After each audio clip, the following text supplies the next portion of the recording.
What is up, Ewoo crew? That's not the normal Raven. Today, we are going to be covering a case so captivating That's a woman. it will leave you wondering who in the world, if anyone, you can trust. If you enjoy true crime, mysteries, and true stories, be sure to hit the like button and subscribe. Now, Bro, why? let's get into it. Rafi and David Why did met he while they switch? were in college together, and despite their extremely Rafi, bro, my name is David, and my best friend in England's name was Rafi.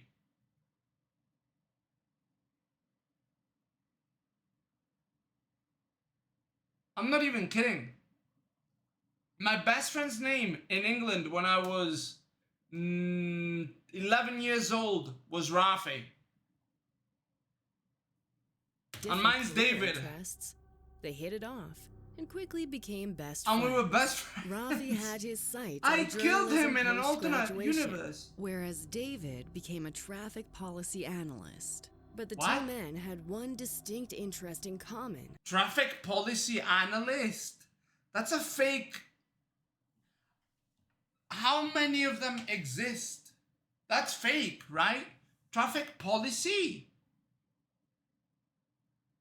As in cars or as in drug trafficking? That brought them together. They had both always dreamed of traveling. Of trafficking. So, in July of 1999, David invited Rafi to come along with him on a cross-country adventure before he officially moved to California for David his killed master's Rafi, yeah. program. The plan was for the trip to end with David and Rafi arriving at David's family's house for farewell festivities, if they made it that far. Around 6 days into their journey from Massachusetts Listen. to California, Listen, no hate on the girl, no hate on the girl, but let's be real. The guy is better. He's scarier. I don't know if she's risen me up. You know? I don't know if she's David risen. and Rafi pulled over alongside Carlsbad Caverns National Park in southern New Mexico. Oh, wow. That particular section of the Chihuahuan Desert in the summer months was noticeably hotter than any other time of the year. Yet David and Rafi were rather interested in checking it out while they were in the area. In all honesty, most of their interest in traversing the area was actually due in part to the notion that they were both extremely road-weary and nearly out of funds for the remainder of their trip. So, the two men came up with a sleeping solution that would prove to save them some extra money. Camping Camping out. in the sun-blazed section of the national park. Oh, bro, you Upon idiots. pulling into the entrance of the national park, David asked the nearest park ranger where he and his best friend would be able to camp overnight for free. The ranger offhandedly recommended that David and Rafi consider staying in Rattlesnake Canyon. Intrigued by the idea of an adventurous challenge, the two men thanked the park ranger and headed in the direction of the Rattlesnake Canyon's trailhead. David and Rafi obtained and filled out a camping permit for a single night. Oh, wow. Purchased 3 pints of water and a topographical map at the Carlsbad Caverns National Park's gift shop, and headed down to the canyon floor in hopes to pitch their tent before nightfall. 3 pints. How much is 3 pints? I don't know. 3 pints per liters. 1.7 liters. Are you dumb? Bro, only 3 pints? Are you fucking kidding me for 2 people? Bro, that's not enough.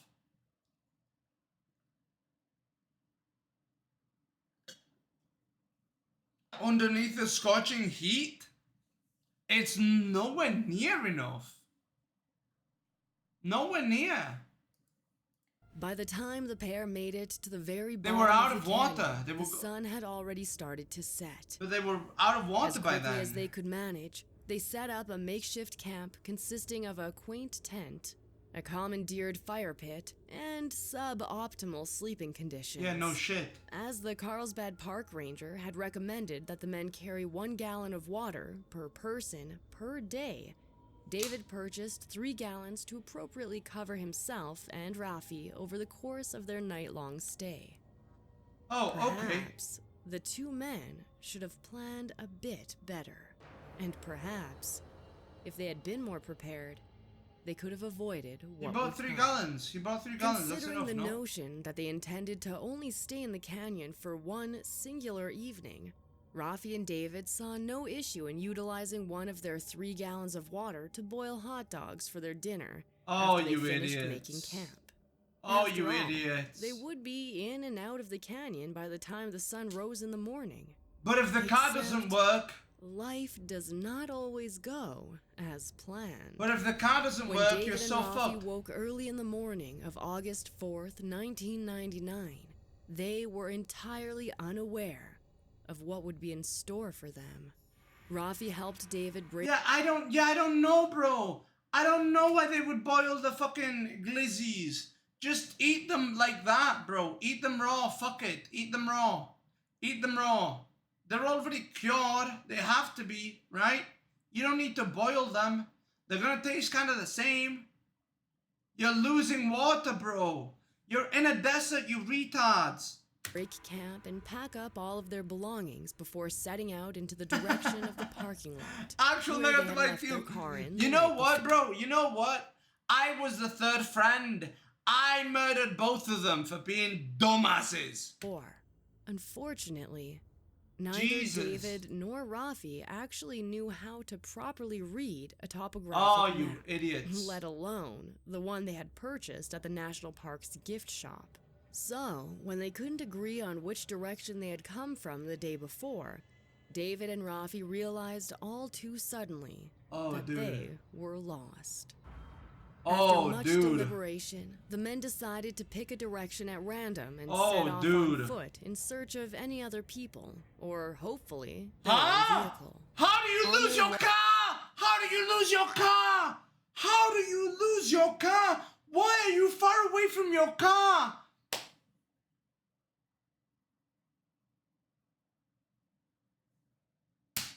How do you lose your car? Bro, how do you not camp right next to your car? Like, are you guys fucking stupid?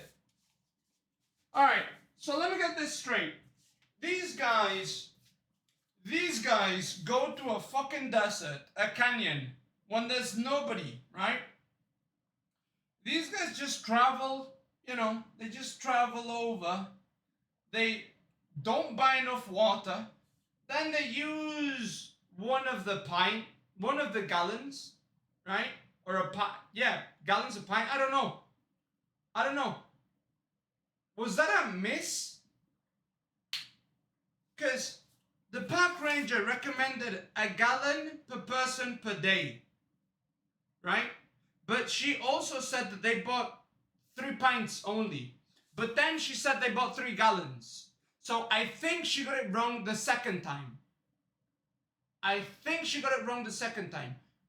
they bought the 3 pints and then used 1 pint, because using 1 gallon to boil hot dogs is way too much, right? That's way too much.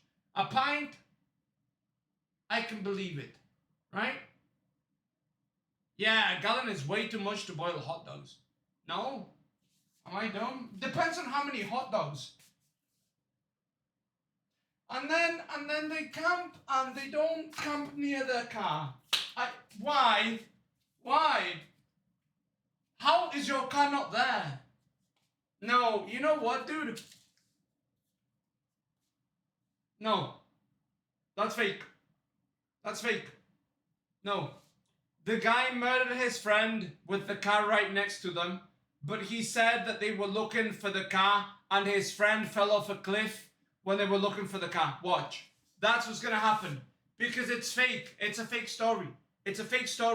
Right? It's impossible. How are you gonna walk for so long that you cannot find your car? You know what I mean? Like, if I leave my car here, I'm not gonna walk in the scorching heat until I can no longer see my car. It doesn't make sense. Because what you could do, right, to find your car, you guys split up like this, right?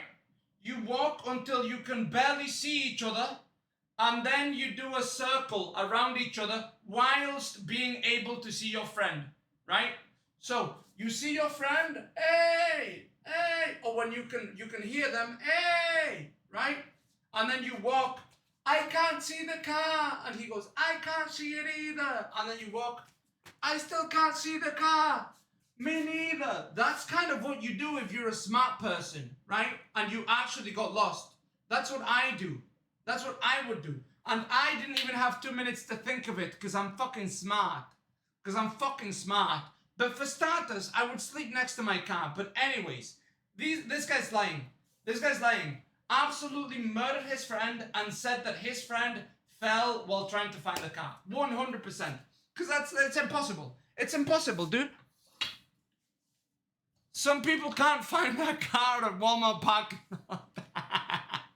Dude, it's impossible to not find it in a desert. There's nothing else there. There's nothing else there but desert. It's impossible. Were lost. After much deliberation, the men decided to pick a direction at random and set off on foot in search of any other people, or hopefully their own vehicle. On their walk in the blazing sun, David and Rafi learned all too well just how painful summer heat could actually be. Especially when food and water were remarkably scarce. In fact, by midday, both men had polished off their respective gallons of water, which had already been half empty from the night before. With no food, no water, and no sense of direction, the grim reality of the situation had truly started to set in for the two weary travelers. They were stuck in the canyon for another night. Oh, God. So, weakened and exhausted, David and Rafi found themselves once again pitching their tent and setting up their even more limited campsite for yet another night of sleeping at the bottom of Rattlesnake Canyon. Sleep ended up as a brief source of relief for the men, as they were less affected by the heat. However, the following morning brought both David and Rafi crashing back to reality. Bro. When the two men rose once more... You know what, bro? That happens to me. If that happens to me, listen, buddy, I'm sorry, but I'm actually a vampire. Once he's asleep, you go... You drink the blood. You drink the blood, bro. Disheveled and felt completely down on their luck. Their poor morale levels, combined with their lack of sustenance, led the pair to make bad decisions. More specifically... Oh my God, you know what you do, bro? You play a coin game. Listen, bro, let's play the coin game, alright? Heads or tails? If it's tails, I kill you. If it's heads, you kill me. That's how it is, bro. And then we drink each other's blood. I mean, we're both gonna die here. You know? Right? That's what you say. That's what you say, right? That's what you tell your friends. But listen, remember, boys, I'm always on the lookout for you guys, not on the lookout for your friend. So this is what you do. So you take the coin out, right? You take the coin out, and you have your water bottle here, right? No, it's not too bad, Mark. Mark, just listen to me. Let me cook. I'm a genius. So you got your water bottle. You're like, listen, man, we're both gonna die. If it's, what do you choose, heads or tails? If it's, you choose heads, you sacrifice yourself so that I may live. If it's tails, if it's heads, the other one, whatever, I'm affected by the heat, my brother. I'm affected by the heat. I choose heads. If I get heads, you die. If I get tails, I die. Bah! You throw that shit and you go, bah! Bah! Bah! You kill your friend. It doesn't matter what it lands on. The coin was always a distraction. Think about it, bro. You don't need luck. You don't need luck when you have brains. Come on, bro. Come on, bro. Oh my god, guys. Listen, don't worry. MiniDonbeE is here, bro. MiniDonbeE is here to save you from yourselves and your stupidity. You kill your friend. You drink his blood. You become Dracula. Alright? Bad decisions that involved leaving their new campsite and hiking across the canyon floor even farther than they had the day before. In fact, David and Rafi ended up walking all the way across. Bro, these people are actual retards. Hey man, maybe go to the high ground, okay, and try to look for your car. Maybe spread out and circle like this to find your car. Like, you guys are fucking stupid. The canyon, and they deserve to die. Climbed all the way to the top of the opposite rim from where they had originally entered.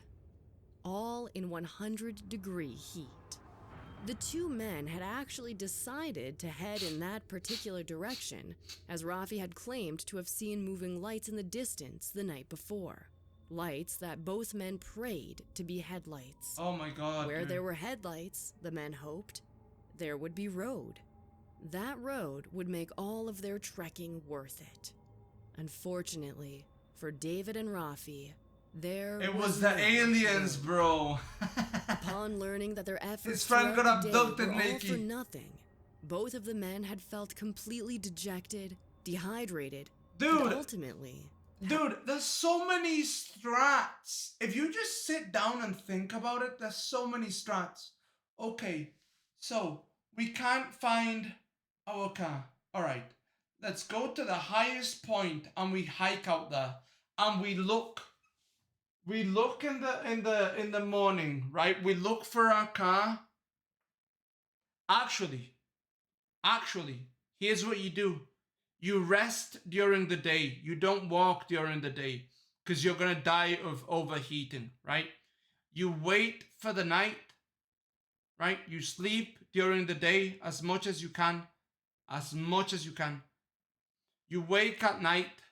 You try to, or you like walk at dawn, whatever, when there's a little light, right? You walk when there's a little light. You try to get on the high ground by night. And then you are on the lookout for lights. You're on the lookout for lights and you can see the cars. If you see the cars, you walk that way. You know what I mean? Like, bro, there's different ways to handle this shit. And they chose the worst way. Fucking idiots. Fucking idiots. The sun over their heads beat down on them relentlessly as they considered their limited options. Jesus Christ. Finally, David suggested that they take cover under the shade of a nearby bush. There, the two men found themselves sweating out the last bits of precious water that remained in their systems as they watched a group of vultures circle them just overhead. Oh, bro. Later that night, Rafi wrote in his journal, quote, "We will not let the buzzards get us alive." And he was determined to keep that promise. Yeah, and he killed his friend. As the afternoon dragged on, David suggested that they start to trek back to their camp from the night before. The two fought through their exhaustion and dehydration once more and hiked back towards where they had set out from in the morning. On their walk back to camp, their excessive hunger and thirst started to get the best of the two men, leading both of them to eat cactus fruit. Oh no. Desperate for the juice the desert plants give off. Oh no. The liquid that the cactus fruit gave off was unfortunately poisonous, bro. Extremely limited and did not do much to quench their thirst. It might also be poisonous. At that point, David and Rafi's bodies were starting to feel the consequences of such extreme dehydration, leading them to do something neither of them ever thought they would do: consume their own urine. Unfortunately, neither of the men fully understood the mechanics of such a feat, nor did they realize that one's body actually uses up more water when trying to process the waste within the urine than it would gain from drinking the liquid. When Rafi attempted to drink his urine, he ended up gagging and ultimately deciding he could not actually go through with it. David, on the other hand, was desperate enough to drink as much as possible in the Oh! hopes that it would help his body function Yeah, better than drink it had each been other's during urine, the day. bro. Drink each other's Throughout the urine. night, while Rafi tried to sleep, David realized the consequences of his actions. Oh my god, bro. See, they should have gone to Tia Rosa. They should have gone to Tia Rosa, bro, and bought some, pancakes and shit like that. Look at that, bro. Bought themselves some cream and some strawberries. That's what they should have done. Oh look, bro, they could have bought 10 water bottles at City Club at 10% discount, bro. 11 bottles for the price of 10. Thank you, City Club. That's what they could have done, bro. But they didn't go to City He Club. began vomiting uncontrollably. In fact, David suffered from an extremely restless stomach all night long. By the time morning rolled around, David was in a state of distress. He couldn't keep any of the cactus fruit down, and his body was suffering extensively from 3 days' worth of dehydration. He had effectively lost all hope that he and Rafi would ever make it out of Rattlesnake Canyon alive. In fact, David had actually come to terms with his own fate. According to Rafi, David turned to him and in his fit of agony around 5 or 6 in the morning, looked him in the eye and asked him to do the unthinkable. David begged Rafi to put him out of his misery. Rafi allegedly declined at first, as he could not bear the idea of ending his best friend's life. However, Rafi claims to have made an agreement with David upon listening to his alleged pleas for relief. The purported deal went as follows. Rafi would end David's life first, and then take his own life shortly after. According to Rafi, David looked him in the eyes once more and begged for Rafi to bury his pocket knife into his chest. So, Rafi did. And when David did not die right away, Rafi stabbed him in the chest once more, this time in the heart, until he finally watched the life fade from his best friend's eyes. When Rafi was positive that David was dead, he found that he was entirely incapable of simply leaving David's lifeless body out in the canyon floor in such a merciless manner. So, he made an effort to dig a shallow grave for his friend and bury him to the best of his ability. In fact, despite his own apparent exhaustion, Rafi actually gathered a variety of large rocks to cover David with, some weighing more than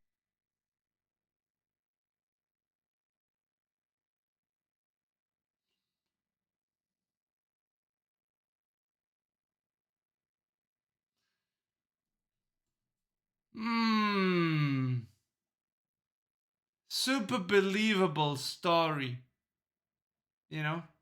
Super believable story. His friend was the one who drunk the piss. He couldn't do it. He was weak, but he could still lift those stones to bury his friend.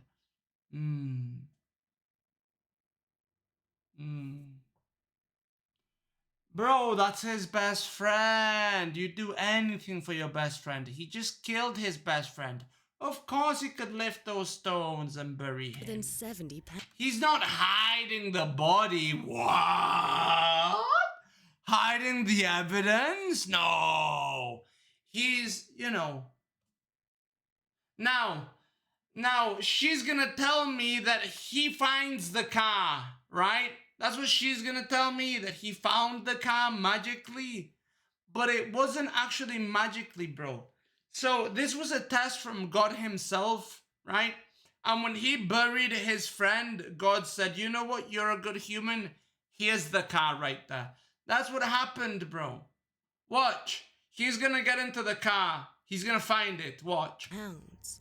Just like that. 70 pounds. Rafi killed his best friend. I mean, he was Rafi claims that he intended to keep up with his end of the mercy deal he had made with David, though he ended up growing remarkably weak during the process of burying his friend. Oh, he couldn't kill himself. He's so weak. Rafi ended up partially collapsing. Ah. Oh, so he couldn't do this. He couldn't do this. He was too weak. So he was doing this, right? But everybody knows this too much. Okay, bro. In the desert sun near the bush where he and David had spent the night just hours before. And then he wakes up. Figuring he would potentially he die sees soon the car. from exhaustion, thirst, or hunger, Rafi sat and waited for death to take him too. Sure thing, buddy. And then he heard someone calling for him. Rafi looked up into the distance, where he saw something he assumed he would never see. Someone coming to his rescue. It was the A park ranger. Approached the disoriented Rafi with caution, letting him know that he had been out searching for Rafi and David since the two men didn't show up at their car after their camping permit expired. It was As the park ranger. Lance Matson, got closer to where Rafi sat in the dirt, he realized something must have been very, very Because he wrong. couldn't find the other guy. Rafi was alone. Lance kept his distance from Rafi and calmly asked him where his Smart. friend was. Smart. Rafi looked away before he responded to Lance with one simple Ola. answer. I killed him.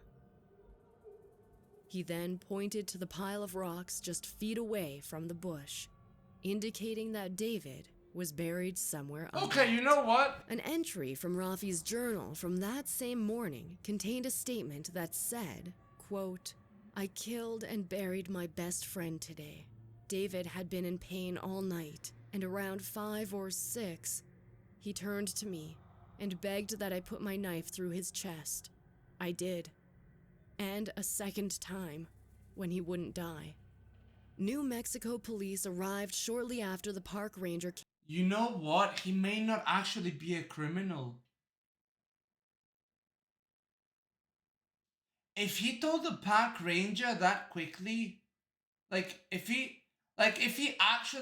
park ranger can actually corroborate that the park ranger just found the guy sitting there and the guy immediately admitted to it and the guy also wrote it down in his journal, he might not actually be a murderer, you know? It's possible that he's telling the truth, dude. Because he told the truth, right? As soon as the park ranger came in, he told him the truth. And he also wrote down the truth. Like, let's be real. If you kill your friend, right? And you don't want anybody to, find it or whatever, you wouldn't go through the process of almost dying yourself. Why didn't the friend give consent in writing? See, that's what I was gonna say. That the friend should if that was me and my friend, it's like, dude, can you write it down in your writing so that, so that I don't get fucked? Right? Or so that people don't think that I killed you. Right? Because I'm gonna kill myself too. We're both gonna write what's gonna happen. I'm gonna kill him. And then I'm gonna kill myself. And you sign it, right?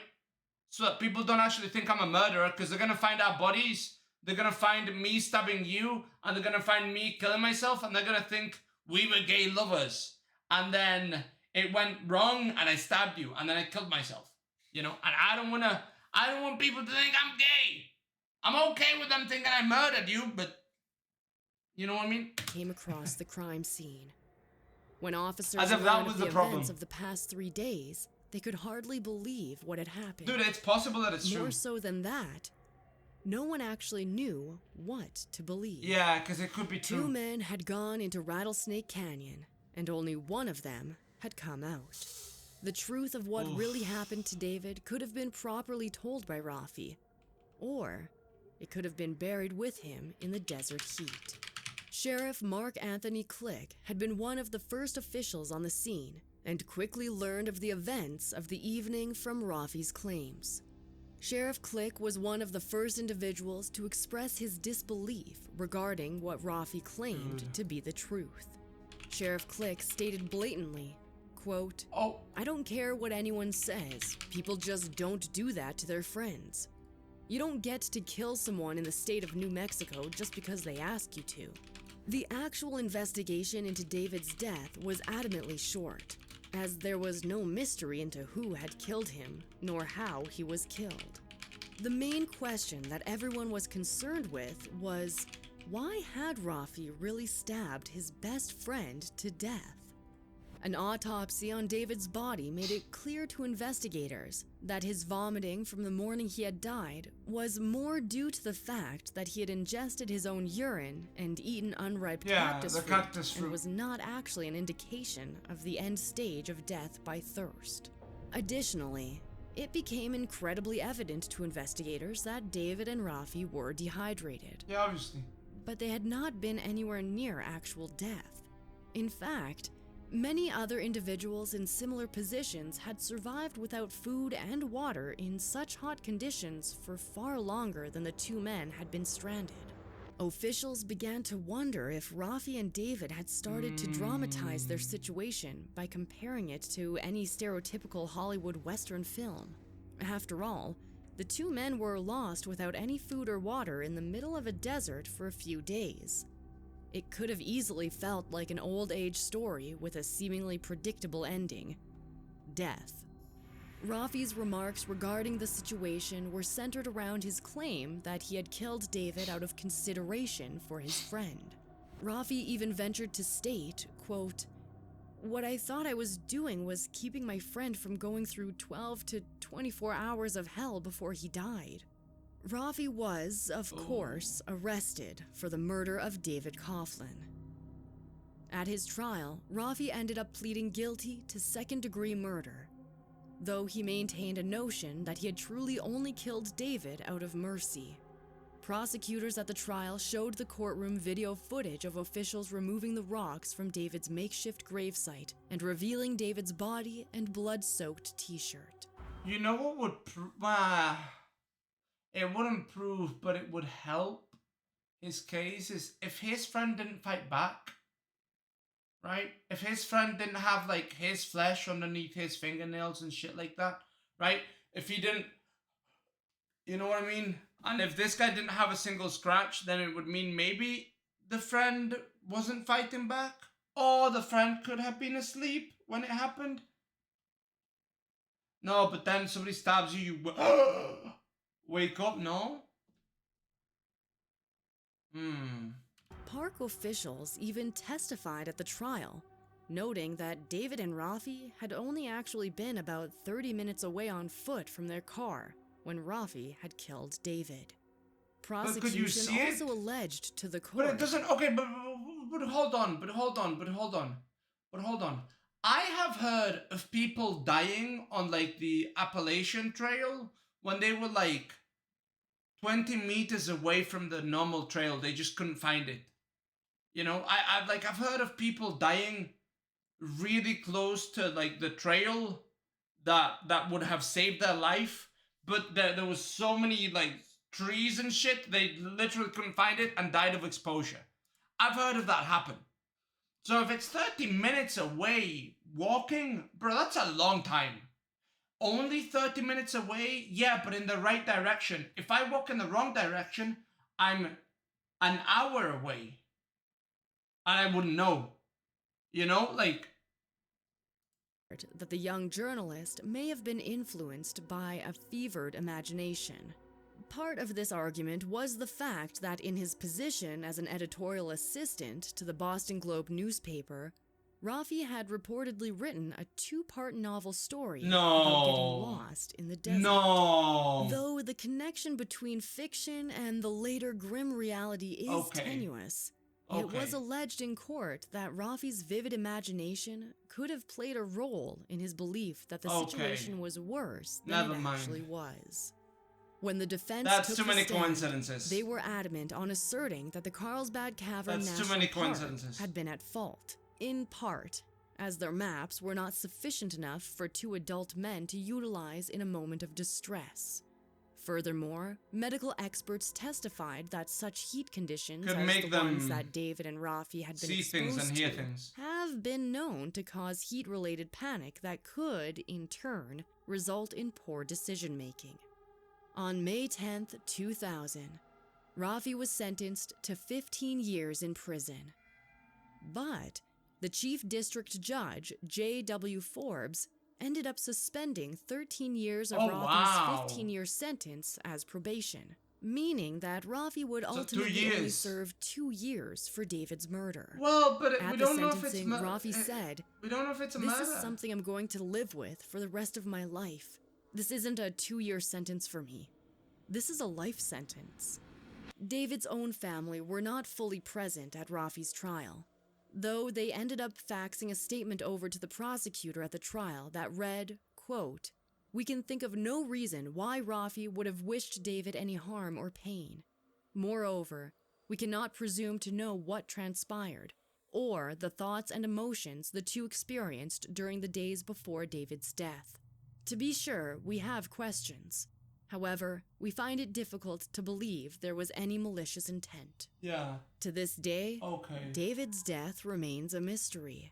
Perhaps Rafi had told the truth about the situation, or... Bro, the guy is speaking like what somebody who feels genuinely bad about what happened would speak like.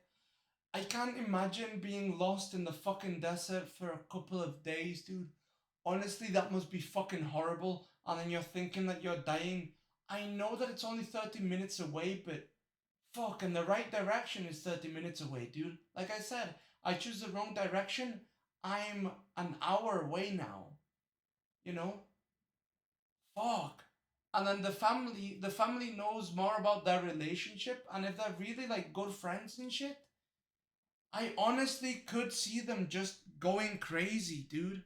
In the heat of a desert, and you're puking, you think you're gonna die, like puking. I can see somebody saying, "Man, please fucking kill me. I feel like shit." You know, I've felt like shit before, and I'm like, holy shit, why do I want to live?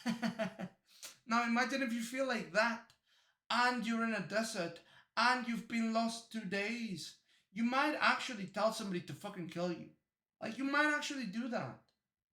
It's a possible thing. However, the writing the novel about being lost in the desert, that one's a little, you know. But then that may also be one of the reasons why you went to the desert, right? You know? And obviously, like, what kind of a story are you gonna tell in the desert? A love story? You're not gonna tell a love story, bro. You're not gonna fuck in 50 whatever degree weather, 100-degree weather. You're not gonna bang. Somebody's gonna get killed. It's either gonna be cowboys versus like natives, right? Or it's gonna be getting lost, right? Like, there's no, what other story is there in the desert? You know what I mean? Fuck, I don't know if he's actually a murderer, bro. Perhaps the truth is truly buried with David I don't know. Coughlin. As the only other person who could possibly know for certain what had happened never made it out He of doesn't look Rattlesnake like Canyon, a killer. the world may never know what actually happened on that fateful morning in August 1999. So what do you think happened to David Coughlin? Do you think Rafi is telling the truth and it was a mercy killing? Or do you think that David's death was far more sinister than Rafi had let on? You know what, dude? I think it was a mercy killing. I do. I believe him. I believe him. Because if it's not a mercy killing, right? If it's not a mercy killing, why wouldn't you go and get into your car? You know? Why wouldn't you just go and get into your car and go away, right? And nobody will ever find his body. You buried it. You know what I mean? Like, he buried it. What did he do as soon as the fucking guy came in? He told him, "I killed him and I buried him there." He immediately said it. Immediately owned up to it. That's not usually what they do, right? He didn't even try to get away.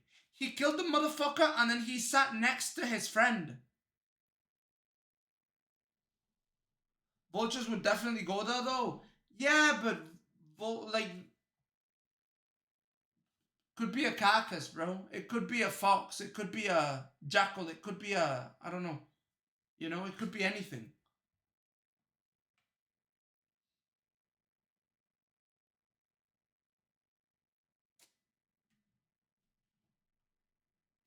I do think it was a mercy killing. I think it was. Because look, if I was a killer, if I was the killer and I killed him,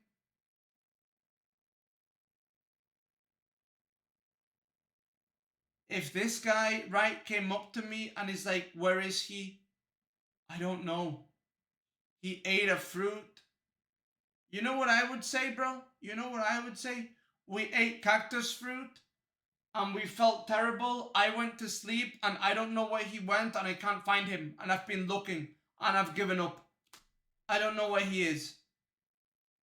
If that guy finds me, that's what I would say. I don't know where he is. I was trying to look for the car to go get you so that we could look for him. I can't find him. I can't find my friend. That's what I would say if I murdered him. I wouldn't say, oh yeah, I killed him and I buried him over there. I wouldn't say that. You know? He immediately owned up to it. Immediately. I would try to hide it.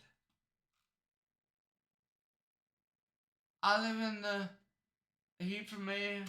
My best friend lost his girlfriend. The car broke down. My best friend lost her son and his girlfriend when the car broke down and they started walking to find help. Bro, I really survived. Seemed like he was telling the truth. I do find it there were no supplies to fight over. The Mexicans seemed reasonable, regardless of if they're not close to death in that moment. It was a bad decision.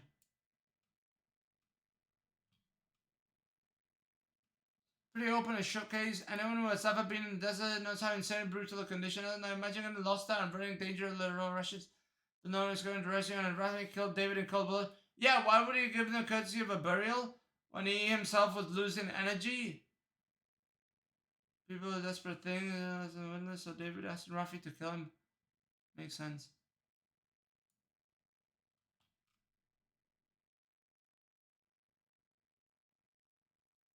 Bro, but come on, why are you parking? Like, why are you parking and walking really far away from your car? That's fucking retarded.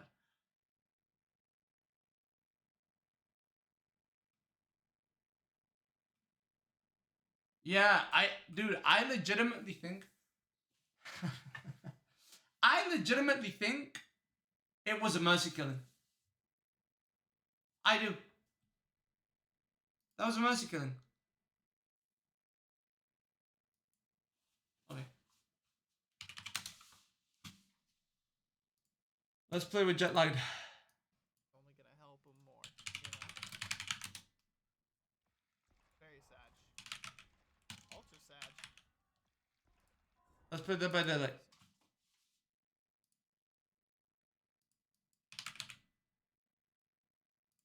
Coming.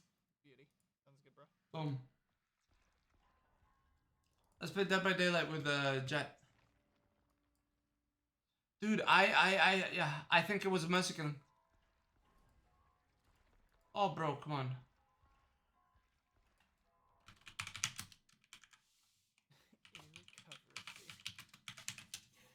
Hold on. Sometimes they really do just be like that. Holy shit, dude. Okay, sounds good. I'm just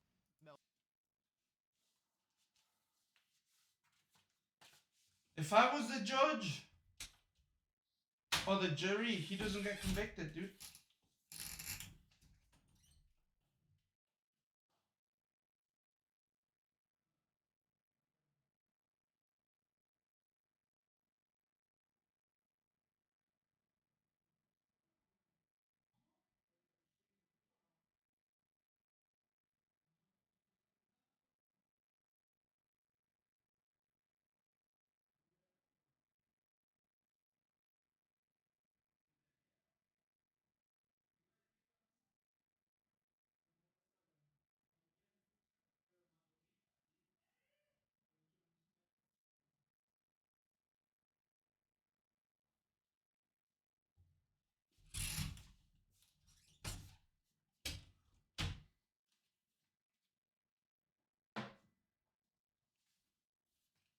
Dude, the burying his friend when they're supposed to be super exhausted is a bit weird. But that's definitely weird. You know? 100% weird. Burying your friend when you're supposed to be dying.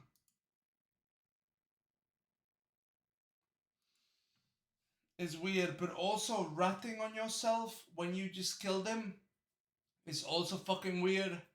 Saying what he said every time, like he was like, dude, this will be a life sentence for me, also kind of lets me know that he's innocent, and nobody said he was a mean guy. Even the family said, we'll never know, but we don't think there was any malicious intent.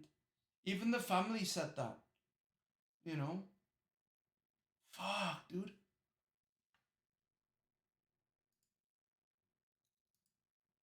And it's possible that they weren't as dehydrated, but after eating the fucking cactus, like, I've heard some cactus are poisonous. I've heard some of them make you shit yourself. You never know what you're eating, bro.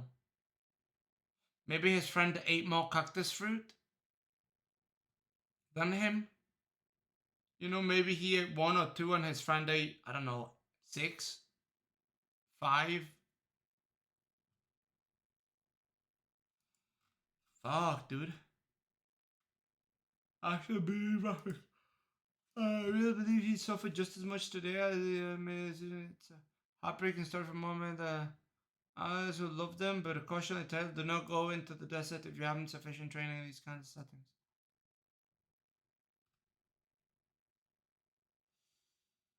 I'd be so mad if my best friend was rescued just hours after they killed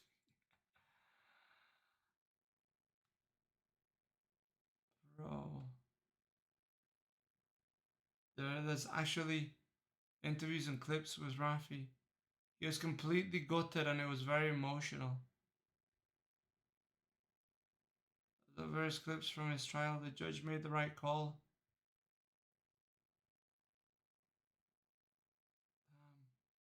Yeah, who the fuck boils hot dogs over a campfire?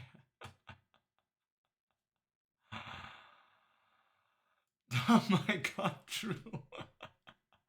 Why did they boil them, bro?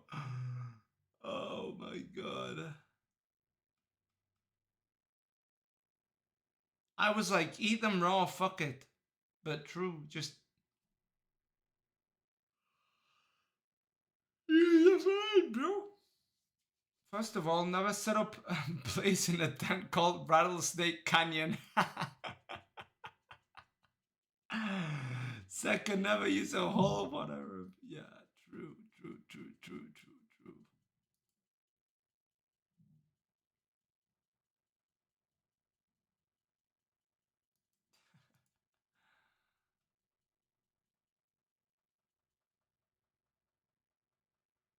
I should have had David. But they weren't thinking.